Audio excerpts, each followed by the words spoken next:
the number 7 most disappointing game of 2022.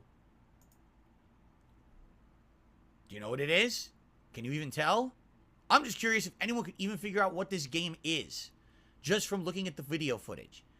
I want to see if anyone in the chat can tell me what game this is, because I bet tons of people can't. Swaggin's got it. It's Dying Light 2. I'm shocked someone got it that fast, okay? First of all, did anyone even remember this game came out in 2022? I actually had a hard time remembering that it did release. And then when I was going through all my playlists of games that I played in 2022, I was like, oh shit, this did come out this year. I had totally forgotten about it, all right? What a sad and sordid story for this game. So first of all, Dying Light 1, when it came out many, many years ago, a first-person parkour game in survival horror of trying to not become a zombie, right, in this apocalyptic setting, actually was kind of unique. I don't think anyone had ever really done a first-person RPG style. I mean, we had first-person games like Left 4 Dead, but that was more run-and-gun style. This was completely different, when basically you're trying to be like a character that levels up, gains abilities, and is trying to survive. However, infamously, my playthrough of Dying Light 1 was bugged. My game halfway through had an insane error where all my experience points were removed, and then they were put all into one skill tree. So I became incredibly weak, but I had all the parkour abilities in the game. I could zip line through the game like Spider-Man when I wasn't supposed to. In addition, I found a ridiculous amount of game bugs where I went to areas I wasn't supposed to be in and the game didn't render. So with Dying Light 2, which was announced only a year or two after, people were like, man, they're definitely going to do it right this time. They're going to take their time and they're going to put out a game with very few bugs and hopefully it'll live up to expectations. Well, they definitely took their time this time. This game had one of the longest development cycles I've ever heard of. And it came to the point where, like, people were questioning if it would ever even come out. Like, is this game still in development? Is anyone making it or talking about it or caring about it? I mean, I actually was interested in it when we saw it at E3, and then we saw it at E3, and then we saw it at E3, and then we stopped seeing it at E3, and then we heard nothing about it, all right? When it finally came out this year, first of all, let's be honest, the game didn't really do much to separate itself from the original game.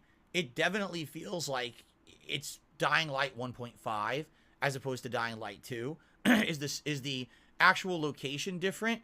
Yes, it is. However, outside of that, it's pretty much open world parkour, avoiding zombies, running around doing fetch quests, fighting a bunch of enemies and clearing them out. It's pretty much almost identical to the kind of stuff you were doing in the first game, which leads you to ask the question, what were they doing so long developing this game?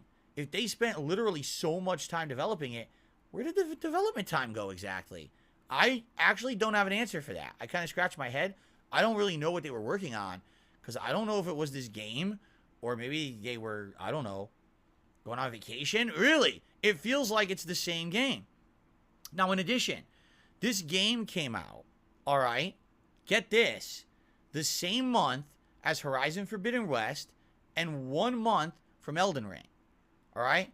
This game tried to basically beat all the other games to the punch and be the first one of the busy, early spring gaming season of 2022. And it worked. The game actually sold a lot because at that point there had actually not been many new games coming out, and therefore the game actually sold well, but then most people never really talked about it again after only playing it for about a few sessions. Me personally, I played it for about a week and a half, and everyone said, hey, we'd rather have you focus on all the other new games coming out. So I did.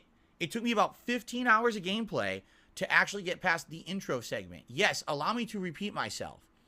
It takes 15 hours of gameplay to get past the intro segment and finally get into the true meat of the game. And when you finally do, now you have this hang glider where you can use it to jump on vents and actually hang glide through the city. And now the game feels a little bit different than the original. But why did I have to waste 15 hours to get to it? This game does not respect your time whatsoever. It doesn't really innovate much from the original game. And even the graphics aren't that good. The whole game leaves you kind of scratching your head saying, damn, for the amount of time that this game was developed, I don't see it. In addition, because so many other new games were released immediately following this one, everyone forgot about it. I mean, my own audience forgot about it. I told you guys, hey, if you guys want me to continue to play the game, I absolutely will. Just let me know.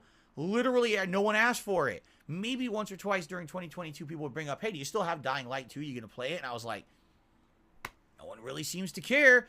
So I guess I don't care either. And you know what? For a game that long in development, that anticipated to come out and be a game that basically no one cares about, that's sad. So it definitely is, for me, one of the most disappointing games. I was expecting way more. I was hoping they would have improved upon it and made it so much better than the last game. And instead, it ended up basically being a forgotten game that most people can't even remember was ever released. That's pretty sad, man. All right.